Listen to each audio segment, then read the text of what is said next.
Hello, my name is Will Heron and I'm the Province 1 Coordinator. Welcome to the Future of Racial Reconciliation in Province 1, a conversation about the results of the 80th General Convention of the Episcopal Church and the ways to connect that work to our ongoing work in our parishes, dioceses, and across our province. Province 1 is an organization of Episcopalians connecting across the 7 dioceses of New England. That's Vermont, New Hampshire, Maine, Massachusetts, Western Massachusetts, Connecticut, and Rhode Island. We gather a few times a year in provincial convention to connect and transact our organizational business. And we also support ministry networks of Episcopalians and friends across the 7 dioceses through convening support for gatherings such as this, as well as through grant work. And so first off, a little bit of housekeeping. If you were a deputy to the 80th General Convention this summer in Baltimore, please place a D next to your Zoom name, if you could, to help us to welcome you into the sort of conversation with deputies portion of this event. Later on, there will be 2 breakout groups, one randomly generated and another separated by diocese. For each breakout, please choose a note taker when you're in that group who can take brief notes on your conversation and share them back with the larger gathering at the end. Finally, this meeting is being recorded and will be published on our YouTube channel. If you would not like your screen, your sort of face to appear on the screen, please turn off your video. And I'm happy to introduce now the facilitator of this conversation, James McKim. James is the chair and Province 1 representative to the Executive Council Committee on Anti-Racism and Reconciliation, as well as the convener for the Province 1 Multicultural Awareness and Cultural Competency Task Force. He reached out to me about convening this conversation, and I am so grateful to be in ministry with him and to hand this conversation over to him. Thank you, Will, and thank you to everyone for taking the time out on this Sunday, which some of us have just been hit by the remnants of the recent hurricane down south and clearing up. I'm in Goffstown, New Hampshire, and it's cleared up here a little bit, but so grateful for you all to be here with us this afternoon for the time that we have. I would love to start us off with an opening prayer. Let us pray. This is a prayer for spiritual understanding of diversity. There is great diversity among human beings. Physically, we differ from each other in things such as size, body structure, skin color, and facial features. We also differ from one another mentally, emotionally, psychologically, and spiritually. One of the greatest challenges of a healthy spirituality is learning to tolerate the differences we find in one another and not to view these differences as threats to ourselves. Moreover, a healthy spirituality should lead us to celebrate our differences and to see them as a reflection of God's beneficence and creativity.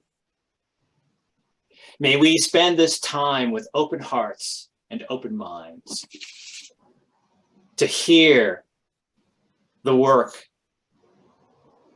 of your hands through our General Convention and to glean the work that we should do in our diocese and in our daily lives to bring about that beloved community that you so desire for us. In Jesus' name we pray. Amen. Amen. Amen. So with that, I just wanted to share that the Multicultural Awareness Task Force from Province 1 has not met for some time. And there are a number of reasons for that, including COVID over the last few years. But we want to bring the group back together again for sharing of what is going on across our various dioceses across the province, because what we found in meeting before was that we benefited greatly from hearing what each other's dioceses were doing. And we actually cataloged some of that as part of the Province One website, which I hope you all have been able to take a look at. So as we go through this time today, please keep in mind that there is this opportunity that we have to share and to grow and to learn together. And we'll be talking about later on how we can actually make that happen, what we can do, what you need to make that sharing and that growing happen. So with this focus on the resolutions that came from General Convention, I have the great honor and privilege to introduce, to kick us off, the former professor at Episcopal Divinity School and recently retired Bishop of the Diocese of Connecticut, Ian Douglas. And Ian's going to just share a few thoughts about General Convention and what happened. And then we'll shift into the next portion where we'll have delegates share their thoughts on what happened at convention. So Bishop Ian, over to you. Thank you, James. It's a pleasure and honor to be here with all of you across Province One in New England to talk about the vocation and engagement and commitment we have to undoing the realities of white supremacy and racism in the world and in our church, and with a specific attention to what happened at General Convention last summer. Very briefly, a little bit of background on General Convention. General Convention, of course, is the, generally speaking, triennial every 3 years, but because of COVID, it was 4 years this last go round. Meeting of a bicameral legislature made up of both and the House of Deputies, includes priests and deacons and lay people. And we come together to consider the work of the church. It's the highest legislative authority in our church. It provides for us the opportunities with respect to how we worship together, what our canons and constitution says, and other commitments that we make as Episcopalians. We do that, as I said, through a bicameral legislature. There are literally hundreds of resolutions that are brought to the General Convention by 4 different sources. One is official committees, commissions, agencies, and boards of the Episcopal Church, in addition to those resolutions that generally begin with what's known as the A resolutions, the nomenclature. We also have resolutions that can be brought by bishops, those are the B resolutions, by deputies, those are the D resolutions, or by dioceses, those are the C resolutions. These resolutions, when they come to General Convention, are divided up into, at the last convention, 24 legislative committees. Specifically, what we'll be looking at here is the legislative committee number 9, which was on racial justice and healing and reconciliation. The Legislative Committee on Racial Justice and Reconciliation, otherwise known as Legislative Committee 9. But before we get to General Convention, there was a substantial piece of work that was done by what was known as the Presiding Officers Working Group, originally Working Group on Truth and Reconciliation, later changed to the Presiding Officers Working Group on Truth-Telling, Reckoning, and Healing.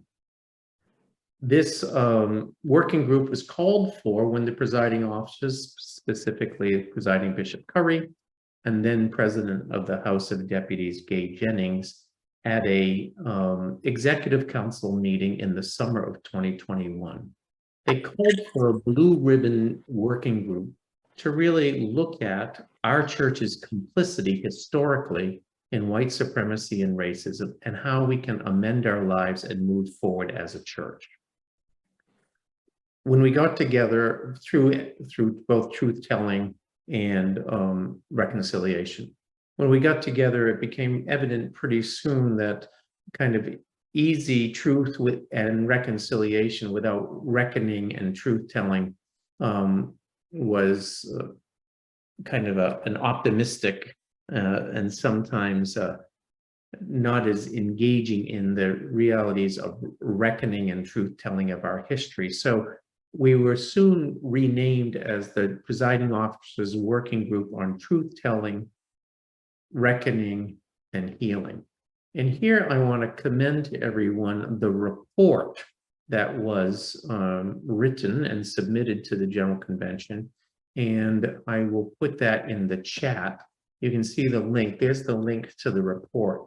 Why this report is important, I think, for all of us to read is not only because it's far-reaching and really looks at and begins to tell some of the truths of our church and our complicity in colonialism, imperialism, white supremacy, and racism, and anti-Black bias, but also it breaks out, and I find this to be helpful. And here I'll share my screen. There you can see the report, and about a third the way down the report, under the truth-telling section, you will find here fostering truth-telling, reckoning, and healing.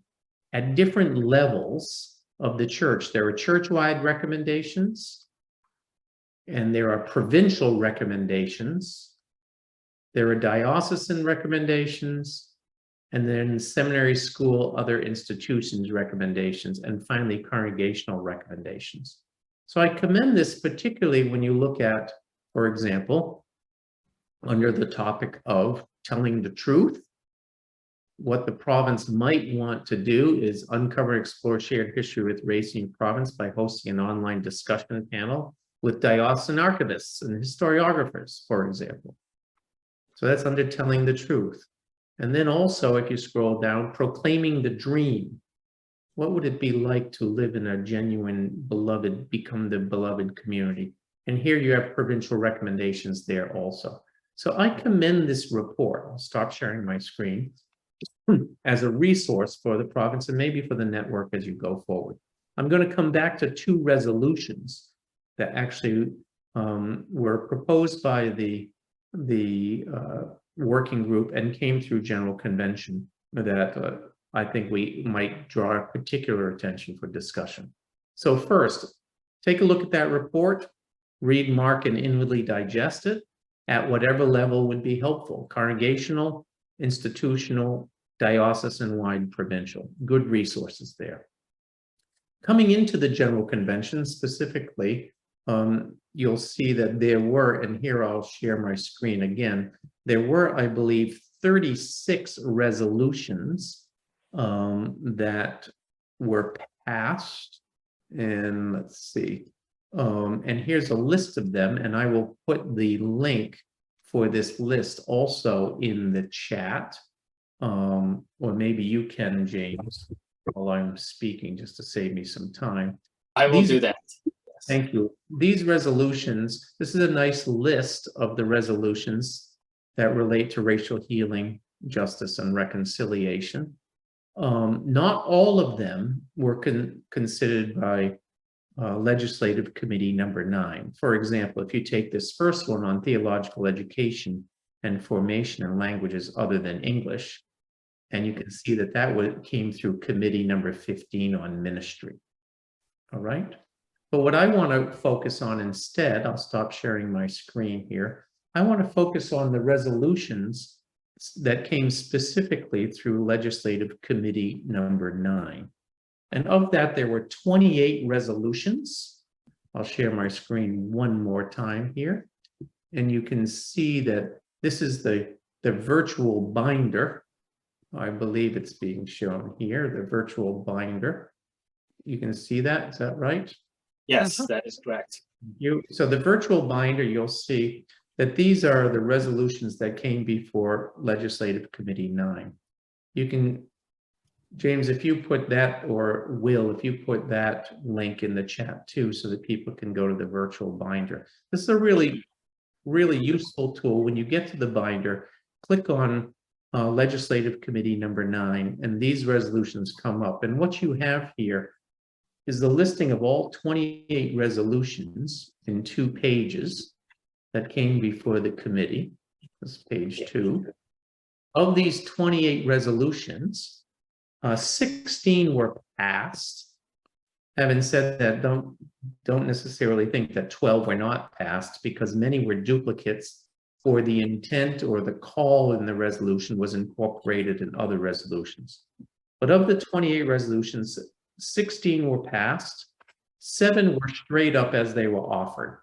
And you'll see that under the listing of concurred. If it just says simply concurred, that means they were straight up accepted. 4 were amended. If you look at, for example, this A052, which was revising the mandate of the Executive Council, that generally had some kind of small amendment.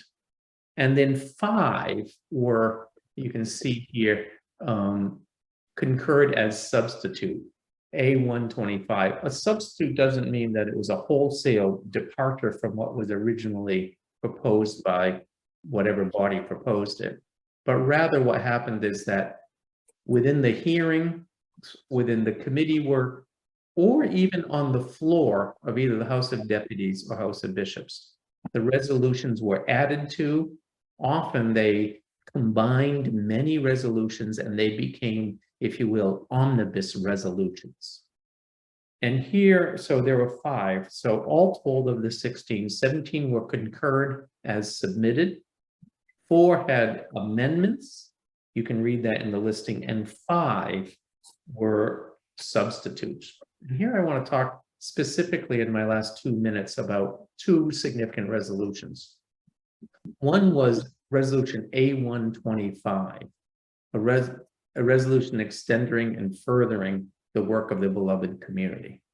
What this resolution does is it actually establishes for the Episcopal Church a network, an ongoing network, I'll stop sharing, an ongoing network of individuals, parishes, organizations, dioceses, committees, communities of practice, who will come together voluntarily if you will, in kind of the way that old religious societies used to do, continue to come together to resource each other, to share information, just like we're doing as this network in New England, to share information, to foster ongoing collaboration and commitment to the work of racial justice and equity in the Episcopal Church. Why is this important? Why did we need this coalition, as it's known, the Episcopal Coalition for Racial Equity and Justice? A variety of reasons. One is this is lifelong work. This is work that the church needs to continue to do for our whole lives and beyond. And we can't simply link it to the work of one triennium, one committee, one standing commission, or one, if you will, even tenure of presiding a bishop. This is work that needs to continue and cuts to the heart of who we are as followers of Jesus. So this new coalition that's being called into being, ideally, as a community of practice, will be inclusive and open and ongoing, signifying that this is lifelong work and is not dependent on the vicissitudes of any one administration or any one commitment. Having said that, it's important to say that the incredible work that's been done during the presiding Bishop Curry's tenure, and also specifically fostered and facilitated by the great and good work of Canon Stephanie Spellers and her office and associates. This is not to decry that good work, but we all know that there's 2 years left to presiding bishop's term, and this wants the presiding Bishop Curry's term, and the goal here is for us to continue over and beyond. In addition to this, it takes 10%, and the church has made a commitment, 10% of the church's assets to help fund this coalition before the money goes to fund the budget of General Convention. So this, if you will, this is pre-programmatic money that will be used to support the ongoing life and work and witness of this coalition. Coalition still needs to be constituted. The resolution calls for a constituting body to help facilitate and do the details to getting this coalition going. If and when the coalition comes into being, or shall I say when it comes into being, each and every one of us as individuals, as members of parishes, as members of diocesan committees or commissions committed to anti-racism and anti-white supremacy work, communities of practice, networks, the whole province can all participate in this new coalition. So work to be done, ways by which we can foster this important commitment. Secondly, the other resolution I would want us to look at, which is an omnibus resolution too, which in that regard brought together many diverse resolutions into one large resolution, would be A127. I can go back and share my screen, and that would be, let's see, A127, which is originally entitled Resolution for Telling the Truth About the Episcopal Church's History with Indigenous Boarding Schools. Well, this began under the title looking at our possible involvement in and complicity in the Indigenous boarding schools that stripped First Nations peoples of their cultures. By the time this resolution went through General Convention, it had many other additions to the resolution. So it's much larger than simply focusing on residential schools. For example, resolution number 7, the Diocese of the Episcopal Church do our own work at looking at our own history and complicity in the plight of marginalization of Indigenous peoples in our diocese. So this is a much larger resolution, and I commend, as you can see, it has 14 different resolves, and I can commend your study of A127. So I realize I'm now 4 minutes over my time, so I'll be quiet. I think the main thing I want to commend is that I think at General Convention, the 80th General Convention last summer in Baltimore, which was highly pared down just to legislation, perhaps the most important work of the convention were those 36 resolutions, which are all on that one list, and specifically the work of the working group, the presiding officer's working group on truth, trembling, reckoning, and healing, and the invitation for us to continue to do this work, whether it's focusing on the gifts and realities of Indigenous peoples in our church and in the territory of the United States, as well as the invitation to continue this commitment as a community of practice, really, of the whole church, or if you will, a ministry network, a network, not unlike this network, as proposed in Resolution A125 on the Episcopal Coalition for Racial Justice and Healing. That's a lot of information in 15 minutes, which actually James gave me an extra 5. So thanks, James. Thank you, Bishop Ian. Well, there's just so much information to share, and thank you for giving that explanation of our legislative process and a bit about what actually happened with the various legislation. It's just amazing to me that so many different committees put forth resolutions and considered resolutions across the church, which really is commendable and shows how much the church feels the import of addressing racial reconciliation.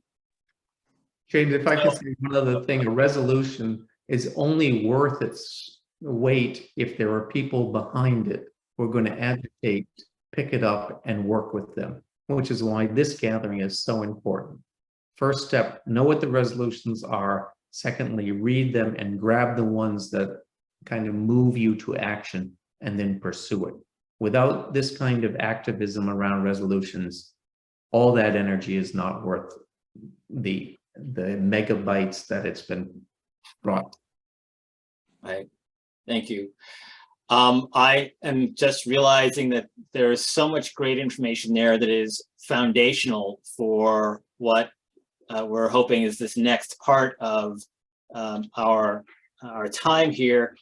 I want to take a little bit of a liberty. We've got a little bit of buffer time here, and open up the floor for any questions on the general legislative process and the resolutions that Bishop Ian shared.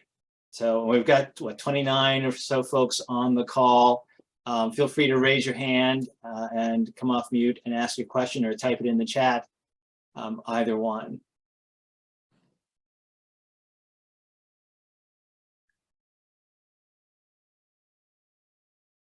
And if there are no questions, that's okay too. But I did want to just give people the opportunity in case something came up as Bishop Ian was talking. So Ranjit, I see your hand is raised. Go right ahead. Thanks, James. It's actually Ranjit. Ranjit. Yeah, no worries. But nice to meet you, James. I wonder, Ian, if you might be able to tell us, given the reality of the biennium and this constituting group, it seems, and that we're now in November, any idea of when this constituting group might avail itself to the broader church? I'm so glad you asked that, Ranjit. Good to see you, man. Good to see you.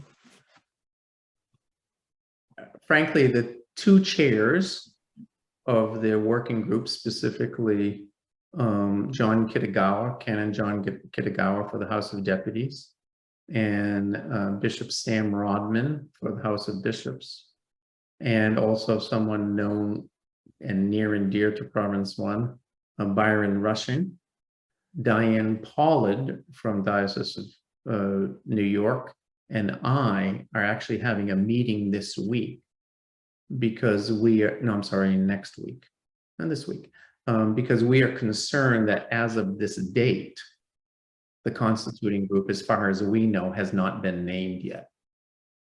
So causes me some concern. I don't know why the presiding officers haven't moved yet, or maybe they have named this group, and yet those of us who are involved in drafting the resolution and the chairs of the working group weren't included. That could very well be, but we are concerned, and so we will be meeting to really kind of see how we can best encourage and support both the new president of the House of Deputies, Julia Ayala Harris, and also the presiding bishop in getting that constituting group named as soon as possible and working.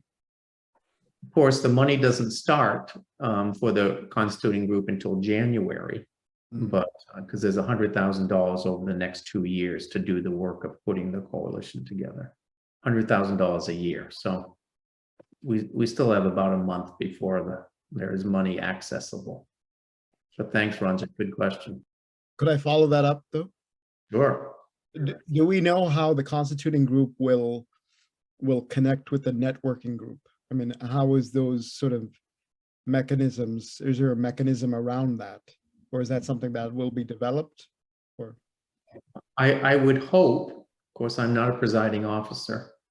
I would hope that the presiding officers in putting together the constituting group would not only think about it being diverse, and it calls for the majority of people on the constituting group to be people of color, so that's important, but also that there would be those who are representative of various networks across the Episcopal Church, like perhaps a Province 1 network coordinator for racial justice might be tapped to bring those voices forward. No offense, James, I don't have the power to appoint you. So, but what I'm saying is that ideally both presiding officers will survey where the activity across the church is on work with respect to dismantling white supremacy, advancing reparations efforts, and would draw upon those people to be part of this constituting group.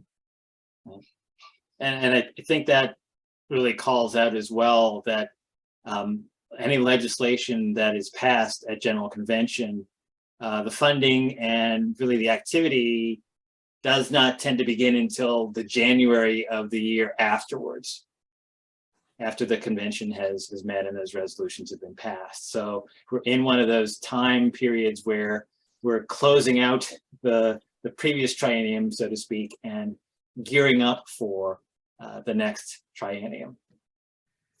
And I think it's important, Rob's note, that the presiding officers are still in the process of naming the committees and membership of the interim bodies. Thanks, Rob. So no conspiracy abounding here. Right. All right. I'm gonna cut this short and move on and ask if there are any deputies from convention here who would like to add their thoughts as to how convention went and any thoughts on these resolutions around racial reconciliation that Bishop Ian has shared. So any delegates care to raise your hand and share your thoughts and observations from convention?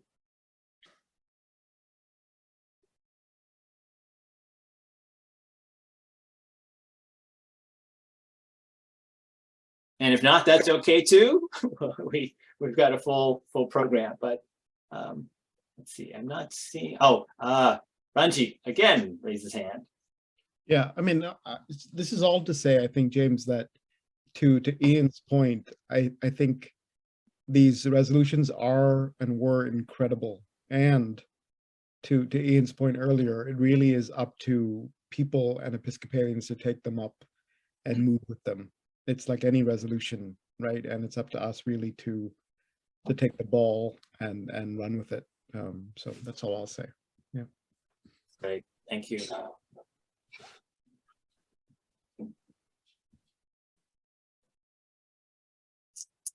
And any other delegates care to share, have any thoughts based on your observations at convention or from what you've heard so far here?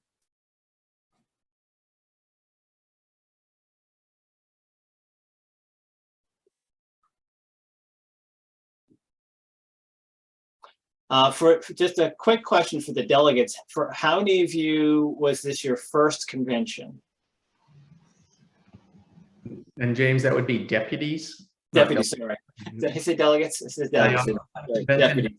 Deputies, and that's important because deputies can vote their mind. They're not delegated to have any kind of position. Sorry for the correction. So Jenny says that my first, and I have a comment, but can't find the raised hand. So, well, you found the chat, so go ahead, Jenny. Well, it's my first time at convention, and I was fortunate enough to be with the amazing people from Vermont. And it was really exciting to be able to vote on these resolutions, the ones that came up. I just wanted to share a really quick story about, I have a Gen Z age son, and he's very anti-religion. And he, when I told him that one of the things we voted on at General Convention was reparations, his mouth like dropped and he was like, whoa, you really are going to make a difference. And you know, the whole equating Christian nationalism with religion is something that we need to stop happening. So that's kind of my mission here, working with these age kids who are impressed with reparations. Jenny, thanks for that. One thing I would want to add, and I'm going to share my screen one more time here and go to the virtual binder. And if we go back to the resolutions under committee number 9, and which is the social justice and reconciliation resolutions. Interestingly enough, there's one resolution under the action. If you look at it, see, it's either take no further action or comment concurred. But if you go to the second page, and you'll see halfway down, referred to the next general convention. And which one is that? Owning a commitment to reparations. Interestingly, that the one can that was kicked down the road of all these resolutions was the resolution on reparations. So. Well, I get to go to that convention too, so. So there's lots more work to do even over the next 2 years to make sure this resolution continues to move forward and gets passed at the next general convention. Sorry to interrupt, but I think that's important with respect to if we're trying to build a community of activism here, what's the work that's still before us? And I think this is a really good opportunity to also point out that while General Convention is our time to approve legislation for how the church is going to operate, that doesn't mean we have to wait for a General Convention to make decisions about what the church will do. We have an executive council, which meets on a roughly quarterly basis to make decisions about what the church will do. And they're meeting on the 30th, I believe, is the first gathering after General Convention to have discussions around what we're going to do. And I know that reparations is one of those topics that is going to be discussed. It's something that we certainly on ECAR, the Executive Council Committee for Anti-Racism and Racial Reconciliation, something we have been pushing for Executive Council to make statements around and have discussions around. So you can tell people that it's not just the General Convention. We passed it along. We kicked it down the can down the road. We're going to continue to be discussing what we can do as a church. And James, I would add, it's not only the official committees, commissions, agencies, and boards who can do this work. And here I'm looking at Stephen Bonzi because I know he's working with a community of practice within the Episcopal Church in Massachusetts, but also ecumenically and otherwise that are committed to doing work around reparations. So yes, official bodies are good. I've just given you 15 minutes on official bodies, but they're not the only thing as far as doing this important work. So Steve, I'll hand it to you on that one. Oh, thanks, Ian. The reparations community of practice historically began with a group of activists in the diocese that were bringing resolutions before a diocesan convention, and those resolutions helped create diocesan bodies that then brought a further program of reparations, and which was unanimously passed at our recent diocesan convention, calling for the creation of a reparations fund. So this was a victory. And as a community of practice, we understand that our work is just beginning in a new way. And this is the work of our generation. I really appreciate Jenny's comments earlier, which point me to recognition that this is a tremendous opportunity for evangelism, that is genuinely for the church to bear witness in this to what we're called to do in this generation for the gospel, and it's the witness of reparations. So we have a community for reflection together and supporting one another's leadership. And we now are, it is open, well, it began in Massachusetts. We're opening it to absolutely everyone. And we're especially in communication with a community in the synagogue in Amherst that has its own curriculum of reparations. We're looking at beginning a joint study on the theology of reparations and the moral call of reparations in our generation. So there's a lot of good work that's opening up, and we invite people, churchreparations.org.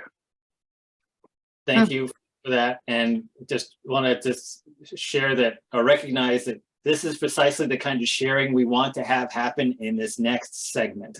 So keep that in mind. And I want to go to Hannah for the last word before we, from deputy, I think. Are you a deputy? No, I apologize. It's a question. So my name is Hannah Hafter. I am the new lead organizer with Episcopal City Mission in Boston, Massachusetts. And I was curious if someone who was there, yay, thank you. I'm excited to meet you, Stephen. I was curious if someone could speak to which parts of the reparations conversation are happening in terms of internally within the Episcopal Church. So like reparations that address traditionally Black, Indigenous, people of color churches versus reparations that are from the Episcopal Church to the larger community. Like how those are two different pieces, and I'm curious kind of what the conversation has been and how they relate. I hope that my question makes sense to everyone.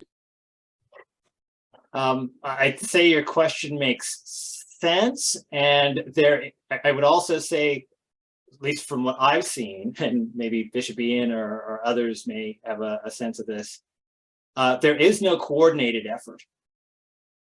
And that's why that resolution that Bishop Ian showed that basically kicked the can down the road points to the fact that there isn't an overarching overall strategy plan, if you will, to address reparations. Individual dioceses are certainly doing work. The Diocese of Maryland was highlighted at convention. Diocese of New York, Diocese of California are really doing really solid work in it and taking leadership roles, but nothing really coordinated. I guess I'll just give a little time to Bishop Ian to see if he's got any thoughts, seen anything different. Yeah, I don't think there's a coordinated effort yet, and you're absolutely correct, James. That resolution, which has been committed to the next general convention, did call for that kind of coordinating committee exactly to do that work, and that's still before us. There are other bodies that have done this work too. For example, Virginia Seminary has also been quite active in a reparations fund. So, and not all things central are necessarily good. Centralized work is fine, but it's up to the communities of practice, the local initiatives, diocesan initiatives, where really this important work can probably have the most legs. So. And I would say that a guiding set of content for us might be part of the Becoming Beloved Community principles. We have one of them being repairing the breach. That's about reparations. So we can take that as a guide.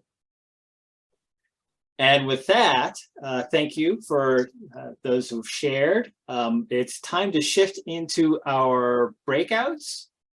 And first breakout is around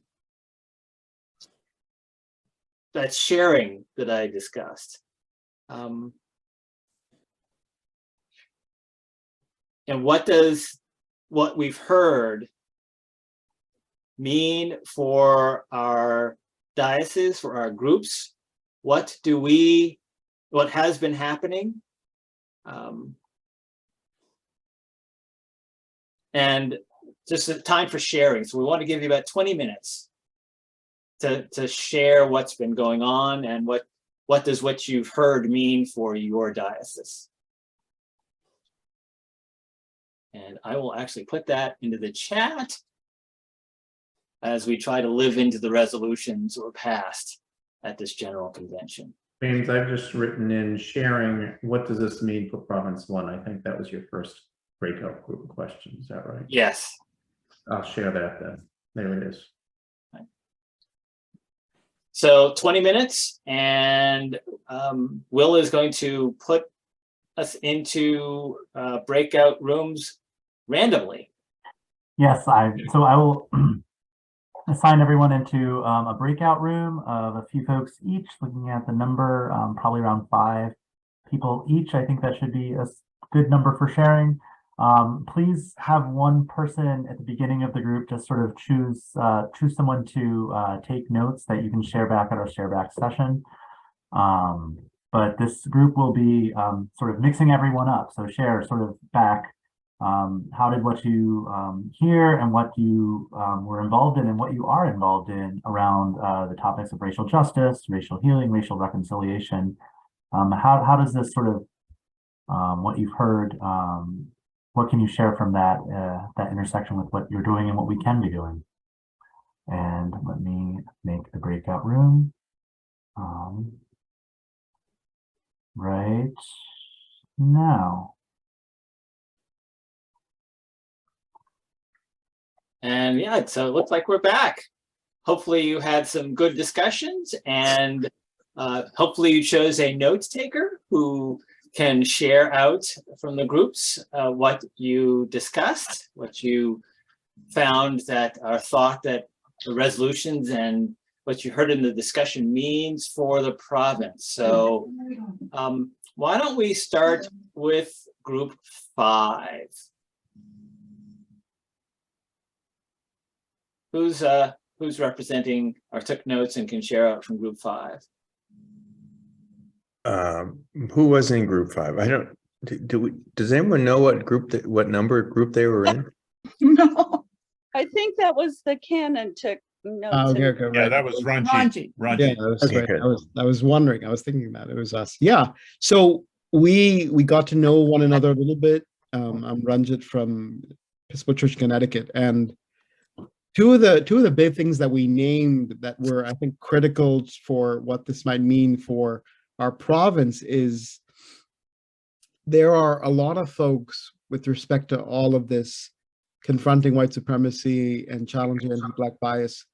A lot of that our parishioners, our lay folk, our clergy sometimes just don't have an idea about, right, on the local level, right? And so there's sometimes a struggle of that communication, I think, that might happen, that while we try and communicate at convention does not necessarily come down to a parish level, right? And that could also be said about general convention also.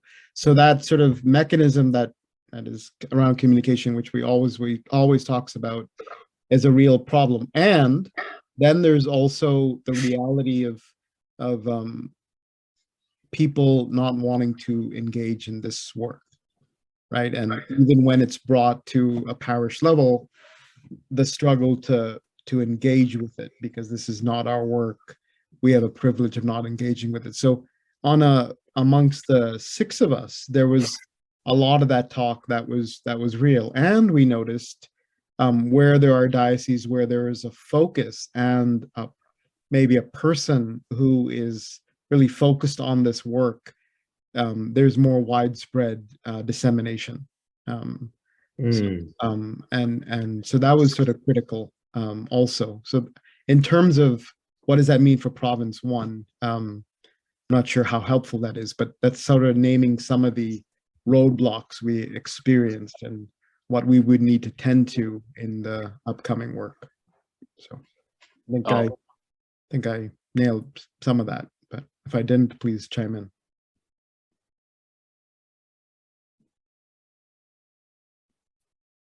Well, thank you for that. And what I see, my day job is as a consultant working on diversity, equity, and inclusion across the country, actually. And I've actually seen where organizations have had that focused person dealing with diversity is where things start to really move. As long as the expectation is not that one person is going to magically do it all. Right. The organization needs to put resources behind that, and the leadership needs to be visible behind the issue for it to be successful, for everyone to join in and get that it's a priority and not something that should just be brushed aside when day-to-day operations get in the way. So critical point that you all brought up. All right, let's go, let's count backwards. Group 4, hopefully you all remembered which group you were in. Do we have a note taker or someone to share? Maybe Will can say who was in group 4. People might not have paid attention to the numbers. I've destroyed the groups. I'm sorry. I've set them up for the next round of breakouts already. Why don't you just ask for reporters then, James? Right, it's just whoever's next, a reporter, who took notes and would like to share what you discussed in your group. Well, our group may have been group 4. And we talked mostly about what our dioceses are currently doing. And I think we all reported that there's great interest in doing this work in our diocese, and that COVID had an effect of causing some of the efforts that had been underway to change or slow down. So most of us reported being in a rebuilding mode in our diocese. And I personally found it encouraging to hear what's going on in other places. And even though we didn't get to this topic, I think we all were on the verge of saying that something that we could all do as a province is to collaborate, really do a deeper dive into what we're all doing, sharing resources, especially some of the more kind of simple but vital anti-bias training that can help congregations know how to respond to diversity and know how to be advocates when things are said that shouldn't be said. I think our group, in various ways, all were pointing towards a desire for more of those kinds of resources to be made available in our congregations and communities. Excellent. And the need for collaboration, well, that's why we're here. And where we're hoping to continue the discussions. And the need around training is something, the need around training across the province actually is what drove pulling together the Multicultural Awareness and Cultural Competency Task Force in the first place. The canons of the province recognized the need for training and pulled together the group which started looking at that, and we recognized that the northern New England states, Connecticut and Massachusetts, and a bit in Rhode Island, were doing more training already. And the northern New England states were not really doing that training. We were sending our candidates for ordination to Massachusetts and to the Connecticut for training, and that was a long haul. So we actually created a training 3 years, has it been 3 years ago now?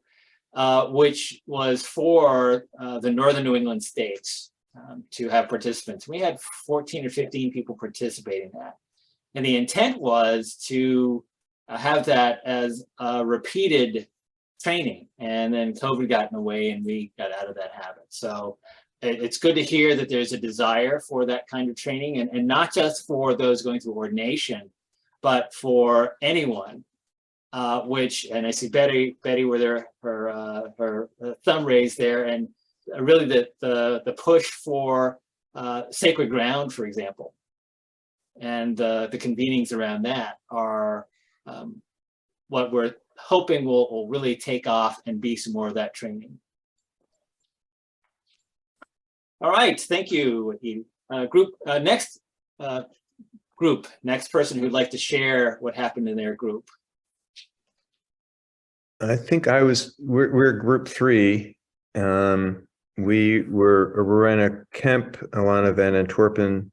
Rowena's Marina's from Connecticut, Alana from New Hampshire, Patrick Campbell of Rhode Island, and myself, New Hampshire. And everything that was said, I think we would find agreement, and we gave some voice to in our conversation. There was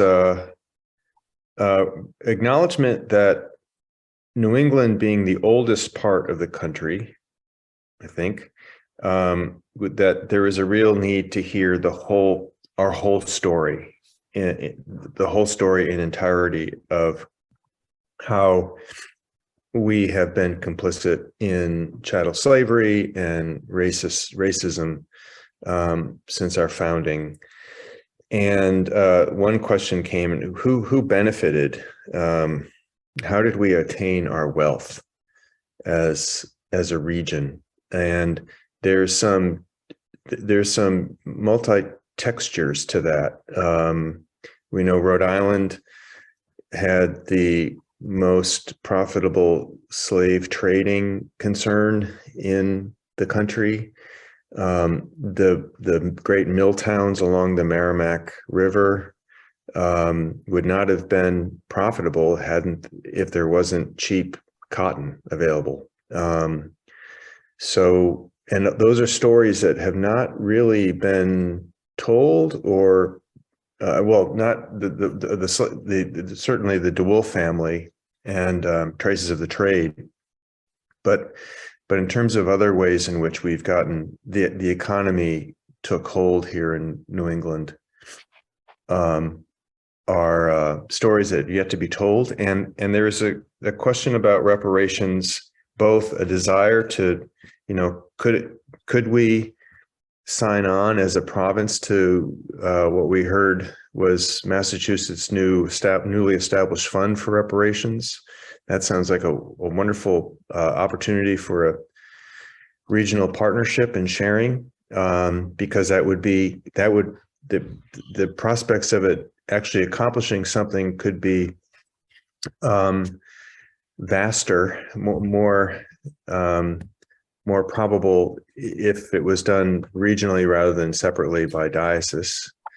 Yet at the same time, there is a need to do a really thorough, instead of just coming up with a random number in terms of financial reparations, how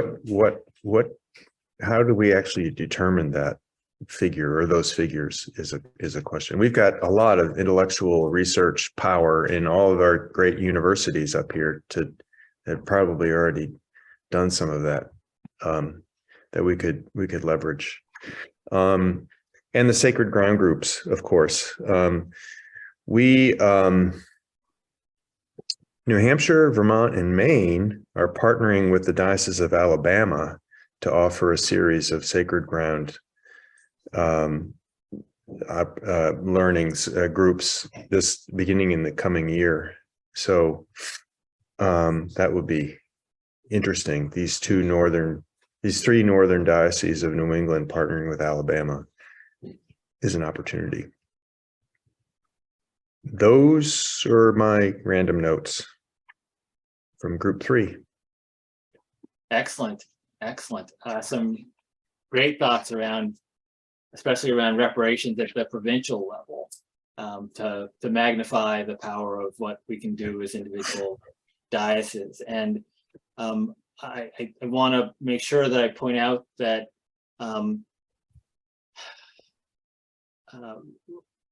when we think of reparations, I'm hoping that we're thinking broader than just financial. Right. Because reparations is really about the repair of the dignity that has been stripped away from people of color. So having that thinking being done and has been done around the 5 areas of reparations that are defined is what I'm hoping we're thinking about, and not just the monetary piece as we go through that. All right, next note taker, Eric. Yeah, hi, I'm representing group 2 and quickly running out of original ideas to share, so I'll keep it brief and try to make group 1 spokesperson nervous here. And our group covered a lot of similar ground as the others who've spoken, and I'm here in the Diocese of Western Mass, and we had folks from Massachusetts and Connecticut and Maine in the conversation. And I'll say that we had a lot to say about the shared history of our region and the opportunity that presents. I think one element of our conversation that could apply to others is that we talked about how we could use Province 1 to overcome a kind of fear-based deficit perspective that we might have within each diocese, and to come together and get over that, and to have a yes, we can, more forward-looking approach when we compare notes, rather than worrying about what such and such a diocese has already done or what they're about to do and why haven't we. I think when we come together and we can imagine together ways that we can affect change locally without looking back too much, which is ironic given the role of history and the fact that I'm a history teacher by trade. So I think the last thing that I would share is that all five of us were excited about a semi-regular call among Province 1 colleagues to do this well and to encourage each other along. Thank you. Excellent. And I'm hearing there kind of an echo of what I think it was before, perhaps said, the dealing with the fear people have of doing this work, getting us as a province over that fear of doing the work. So that it's not just the diocese saying we need to get over that work, over that fear. It's the province saying, here's how we can get over that fear, and here's how we can live into the resolutions. And then meeting on a regular basis to encourage each other and to hold ourselves accountable for the work that we have committed to doing. All right, one more. Who's left? Hi, folks. I'm Hannah, and I was the note taker for Group 1. There are a lot of things that overlap with what's already been said, so I'll focus on what is in addition. We talked about some of the specifics, such as in New Hampshire, a resolution supporting reparations passed in 2019, and in the Diocese of Massachusetts, a resolution passed very recently, within the past month, at the convention, creating a reparations fund with the intention of building up to $11 million, but with the starting source within the diocese of about $3 million for this year. And so the very practical investment that involves, and the money being put aside without there being a destination in place, but rather putting together a committee that's majority people of color to determine what's the appropriate direction for those funds. Another thing that we discussed was that a lot of parishes are in a truth-telling phase where they're participating in sacred ground and becoming beloved community, but that hasn't moved in many cases into further action, and that's largely related to the stage that things are at because of the newness of much of this work.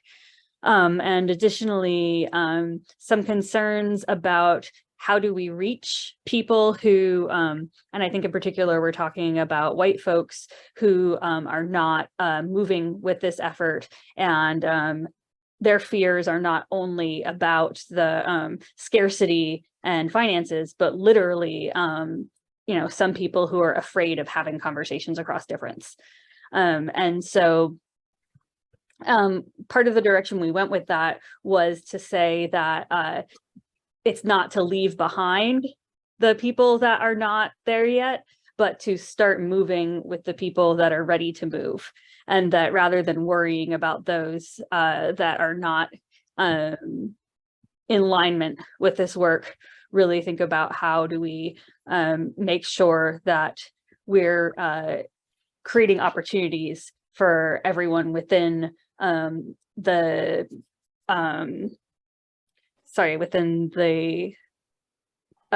province to be able to be engaged and to move it forward, and other people will see that and come along. Thank you for that. It so resonates with me, especially thinking about the beloved community effort and the labyrinth model, where we're all on different parts or different places in this journey, and we need to support people wherever they might be in that journey and provide opportunities for wherever they might be in that journey. So I think that's it for the group's sharing. Thank you for that wonderful discussion. We want to give you a break now to stretch your legs a little bit.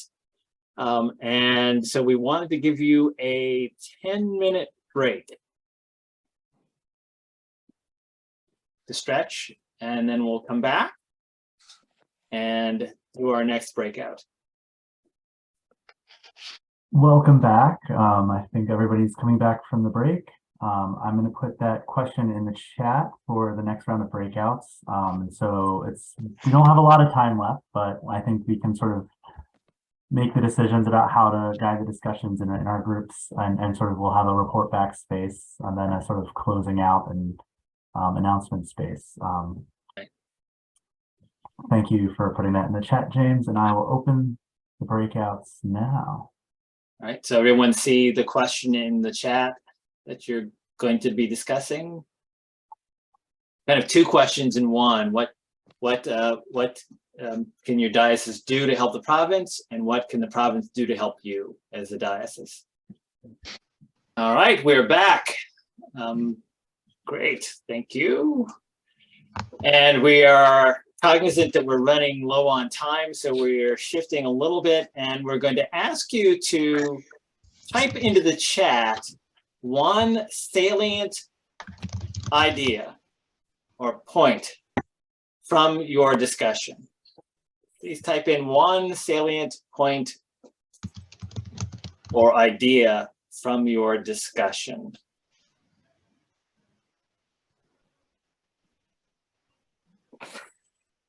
Domain DEI training is needed.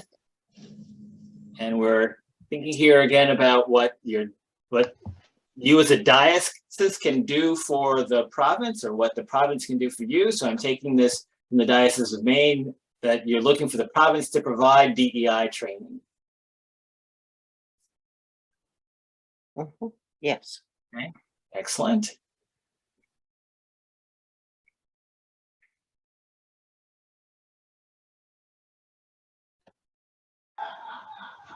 Others. Northern Diocese collaborating with Southern Diocese via vis-a-vis reparations networks and discussions. Black Heritage Trail is a great resource in New Hampshire, so that can be shared. Sharing resources among dioceses, across dioceses sounds like a provincial, something the province can do. Bishop Rob, eagerness to learn more about England's complicity. Would love to read the complicity book and hear from its author. So perhaps the province could bring the author in for a discussion. From Olive in Rhode Island, provincial reparations efforts, so they're not disjointed. So the province coordinating those efforts. Ranjit, so looking at Church of Connecticut, could offer to help on anti-bias training in our work, so great. Sharing stories and tools of local reparations efforts, province being the hosted resource. We're seeing a lot of the province being hosted resources. Just any other, I didn't understand that. It's my phone. Just popcorn style, any other additions or thoughts to what's been typed in that you might want to share?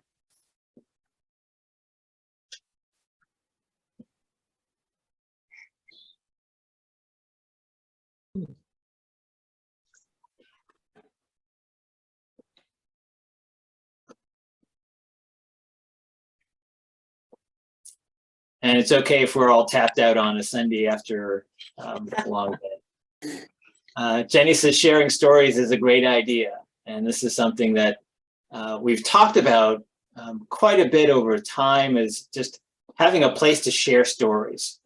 So that's something we could definitely look into providing.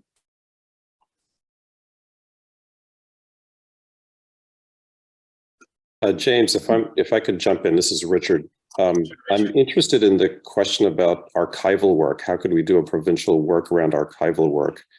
And I'm wondering if there's like in the province one, if there's a center that could be, or somebody who could be a repository of information and point of contact for research, etc., that would be helpful to set up if one doesn't already exist? Richard, I think what the province might do is invite the archivists of the 7 dioceses to come together to answer that question, because that's what they're professionally empowered to do. But the province could facilitate that meeting.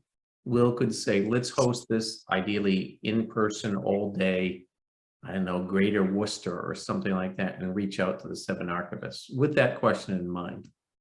Great, thanks. I think that's great, and I'm putting in the post, putting in the chat, the location of our Province 1 site for the, we titled it Exploring Diversity and Nurturing Cultural Competency. And we have resources there that we've gathered over time that could be the beginning place or continuing place where we gather resources that can be shared across the province. All right, so we have come to the time when we are going to wrap up the discussion. I guess this is, we can do similarly in the chat. If maybe you type in 1 or 2 events that are happening in your diocese that you'd want to have shared with everyone, and Will can then take those events and make sure they're in the Province 1 announcements and calendar. So let's take a few minutes to just type in what's going on in your diocese, what's happening, what's coming forward in the next few weeks or months. And I also want to share that on December 17th, there will be a gathering, a winter gathering of the provincial conference. That's the sort of semi-yearly official business gathering of the conference, but we're launching the publicity for that very soon. And if you said yes to joining our newsletter, you'll receive that in your email inbox. And if you didn't, I can put that link into the chat as well. But the theme is coming together in hope and healing. It's a Zoom event on December 17th from noon to 4:30. And we'll have both a sort of time to share some of the good news going on in the province, as well as announcing some exciting new opportunities for collaboration and doing a little bit of official business around our yearly budget and our provincial ordinances. That's December 17th. Great. And furthermore, there is a grant line from the province called Sowing Seeds of Mission. This offers grants of up to $2,500 for Episcopalians in 2 or more of the dioceses of New England doing work together. And this was sort of the sort of provincial funding for ministry network work. And so those grants exist, and I will put that in the chat. And there's also a line of up to 2,000 additional dollars available in grant funding if that event happens in person, knowing that there's additional costs for that work. Great, thank you, Will. And in addition to that, I'm also putting in, I'm hoping that everyone is aware of the Episcopal Network for Anti-Racism and Reconciliation Facebook group that has members from all across the church in it, and news is posted, events are posted, resources and information are shared across the wider church. So hopefully you're all signed up for that group as well. And as we're coming to the end here, I want to thank Bishop Ian. I want to thank Will for being our coordinator and helping us put all this together logistically. Thank you all for your participation here. This has been a very rich discussion, and I think a wonderful rebirth for our provincial task force and our provincial work. Will is going to put up a poll in a few minutes, trying to see from you all what frequency you think we should be meeting at going forward. Is it a quarterly meeting for the province? Is it a monthly meeting for the province? What do you feel you'd like to commit to? That's the other part. It's one thing to say what you think we should be doing, another thing to say what you're willing to commit to. And just from my experience with this group, the commitment piece is just as, if not more important, to how often you think we should meet. So that poll is up there. So please respond to that. And I'll give you a minute, and then I'll close out with a closing prayer.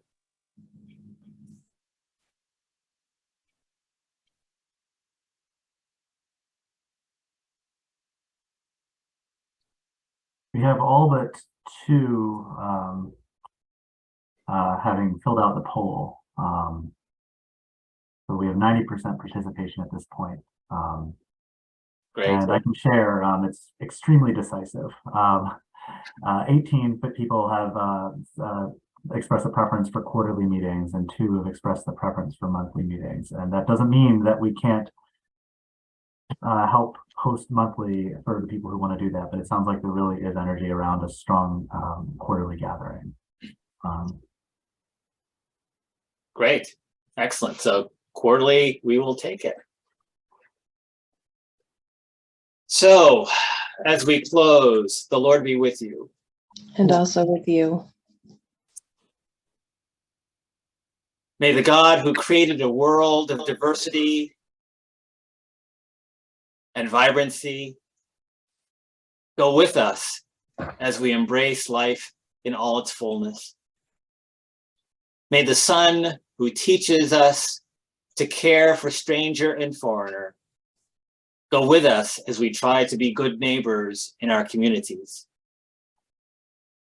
May the Spirit who breaks down our barriers and celebrates community go with us as we find the courage to create a place of welcome for all. This we ask in Jesus' name. Amen. Amen. Amen. Thank you so much, everyone. Have a wonderful rest of your afternoon, late afternoon and evening, and we'll see you in a quarter, if not sometime between. Thank you, James. everyone. Thank you. Thank you all.